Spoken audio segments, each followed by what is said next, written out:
Hello കൂട്ടുകാരെ, ഇന്നത്തെ ക്ലാസ്സിൽ നമ്മൾ പഠിക്കാൻ പോകുന്നത് മലയാളം വ്യാകരണ ചോദ്യങ്ങളാണ്.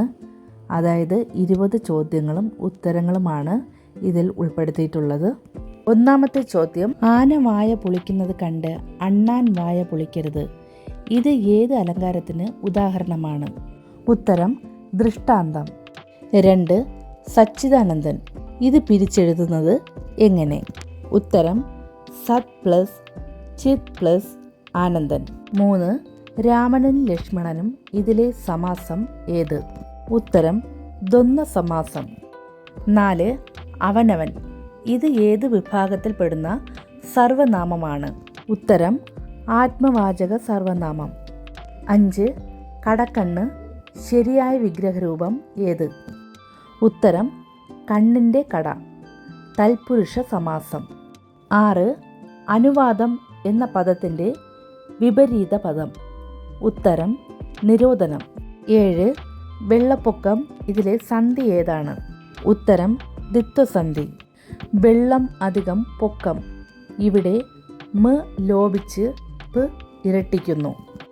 8. തൂവെള്ള. ഇത് ഏത് സമാസമാണ്? ഉത്തരം കർമ്മധാരയൻ. തൂമയായ വെള്ള. പാദസേവ. ഇതിൻ്റെ അർത്ഥമെന്ത്? ഉത്തരം ശുശ്രൂഷ. ചിലപ്പോൾ അടിമത്തമെന്നും വരാം. 10. മാർത്താണ്ഡവർമ്മ എന്ന കൃതിയിലെ ഭാഷാശൈലി ഏത് പേരിൽ അറിയപ്പെടുന്നു?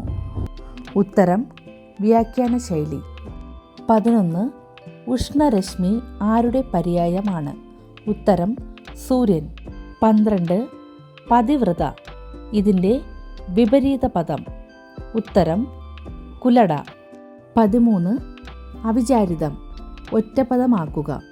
ഉത്തരം പെട്ടെന്നുണ്ടായത്. 14. ആവനാഴി. അർത്ഥമെന്ത്? ഉത്തരം അമ്പ് സൂക്ഷിക്കുന്ന പാത്രം. 15. പുകഴ്പെറ്റ. പിരിച്ചെഴുതുക. ഉത്തരം പുകഴ് അധികം പെറ്റ. 16. നൈഷ്ഠികം. ഇതിൻ്റെ മൂലരൂപം ഏത്? ഉത്തരം നിഷ്ഠ. 17. കാളകൂടം. ശൈലിയുടെ അർത്ഥം. ഉത്തരം അതിഭയങ്കരമായ വിഷം. 18. ദശമുഖൻ. ഇത് ഏത് സമാസത്തിന് ഉദാഹരണമാണ്? ഉത്തരം ബഹുവ്രീഹി സമാസം. 19. പ്രതിമാസം. ഇതിലെ അവ്യയീഭാവ സമാസം ഏത്? ഉത്തരം പ്രതി. അവ്യം മുൻപിൽ വരുന്നു. 20ാമത്തെ ചോദ്യം, ഓലക്കീറ് ശരിയായ വിഗ്രഹരൂപം. ഉത്തരം ഓലയുടെ കീറ്. ഇന്നത്തെ ചോദ്യോത്തരങ്ങൾ ഇവിടെ അവസാനിപ്പിക്കുന്നു. തുടർന്നും ഇതുപോലെ നിങ്ങൾക്ക് ഉപകാരപ്പെടുന്ന വീഡിയോകൾക്കായി ഈ ചാനലൊന്ന് സബ്സ്ക്രൈബ് ചെയ്യുക.